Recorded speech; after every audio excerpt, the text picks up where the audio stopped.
ഇത്രയും സമയവും അവിടെ ആരും കുടുങ്ങിയിട്ടില്ല.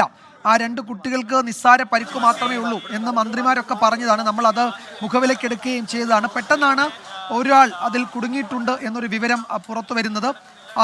പിന്നീട് നടത്തിയ പരിശോധനയിൽ ഇപ്പോഴിതാ ടോബി പറഞ്ഞതുപോലെ ആ കൂമ്പാരത്തിനിടയിൽ നിന്ന്, ആ തകർന്നു വീണ കെട്ടിട അവശിഷ്ടങ്ങൾക്കിടയിൽ നിന്ന് ഒരാളെ കണ്ടെത്തിയിരിക്കുകയാണ്. അതൊരു തലയോലപ്പറമ്പ് സ്വദേശിയാണ് എന്ന് ഒരു പരാതി, അത്തരമൊരു വിവരം വന്നിരുന്നു. അതിൽ സ്ഥിരീകരണമൊന്നുമില്ല.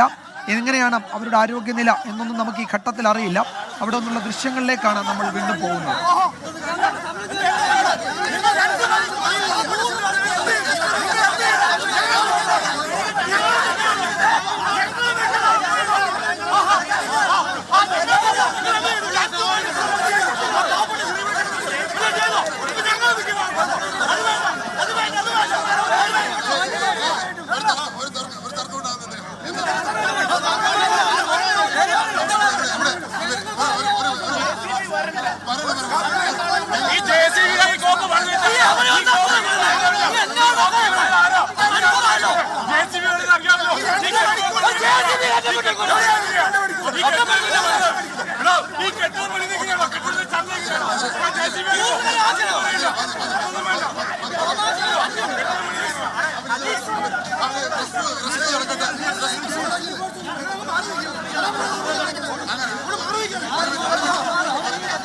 അവിടെ ഒരു JCB എത്തിച്ച് രക്ഷാപ്രവർത്തനം വൈകിയതിനെ പറ്റിയൊക്കെയുള്ള പരാതികളാണ് ഈ പൊതുപ്രവർത്തകരൊക്കെ ചൂണ്ടിക്കാട്ടുന്നത്. JCB അവിടേക്ക് എത്തിക്കാനും ഈ കെട്ടിടാവശിഷ്ടങ്ങളിൽ പരിശോധന നടത്താനും വൈകി എന്നതടക്കം ഉള്ള കാര്യങ്ങൾ പൊതുപ്രവർത്തകർ ചൂണ്ടിക്കാട്ടുന്നുണ്ട്.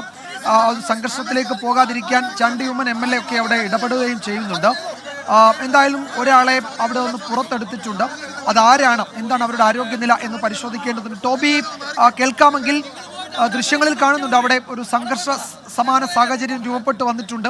പോലീസും പൊതുപ്രവർത്തകരും നാട്ടുകാരും ഒക്കെ തമ്മിൽ വാക്കേറ്റമൊക്കെ ഉണ്ട്. അവരിപ്പോൾ സമാധാനിപ്പിച്ച് അയക്കുന്നത് കാണാം.